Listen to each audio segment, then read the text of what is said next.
Hello good people, in today's video I would like to talk about a subject which is a bit different than what I've presented so far, and this is the topic of the student-teacher relationship.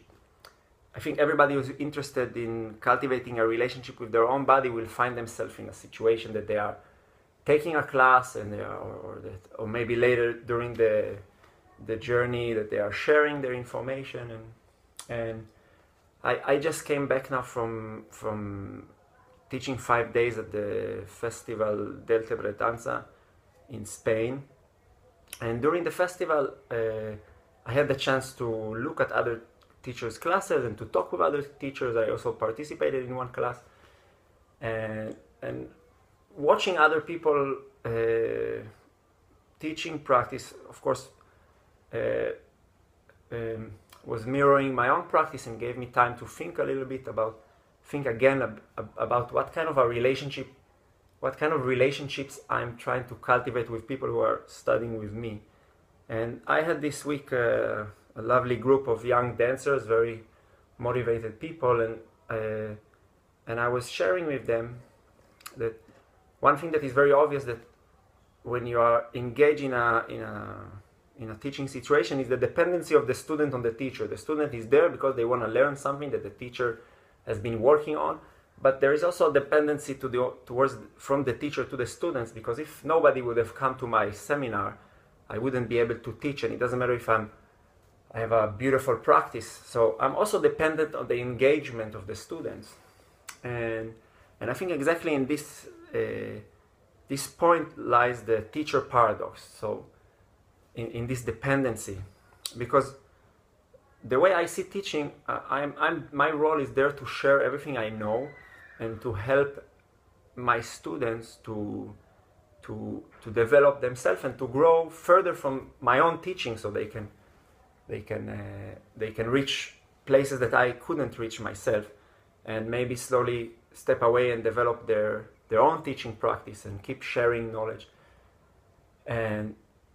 And the moment somebody grows beyond my teaching, then he's not my student anymore. And if you don't have students, you're not a teacher. So in a way, being a teacher is constantly trying to lose your job. and I think that this point really can reflect about the confidence that you have in your own teaching practice, because true confidence doesn't lie on the number of followers you have or the amount of people who are interested in your work. I think true confidence lies in the ability to release people from your realm, to trust that what you have is interesting and good enough that new people will come into your circle, and to support the departure of the student from your realm. It might take 2 weeks, somebody might come for a quick inspiration, or it can be maybe 25 years. It doesn't matter, but as long as you have in mind the understanding that this is a temporal relationship and that the direction that it's going is towards separation, I think you're on a healthy, good pathway. And I think that here I see like a simple logic, that when you plant the seeds of fear in your student and you're trying to make them dependent on yourself, you cannot later as expect them to harvest the fruits of freedom. So and where I see it very obvious is in my relationship with my children. I am there to teach and to show them how the world is functioning and to inspire them about things that are interested in me and the world. But it's very obvious that I'm not there to control them, and that my role is just to develop a nice nest for them to slowly live their own life.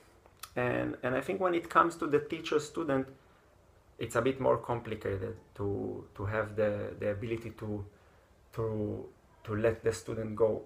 But I can only encourage everybody that is playing this or that role to pay attention to it, to ask yourself as a student, how much dependency am I developing towards my teacher, and is he or she helping me to develop the tools that will enable me to be independent. And the same thing from the position of the teacher. What are the mental skills that I help my student to cultivate in order for them to be able to take the step toward full independency.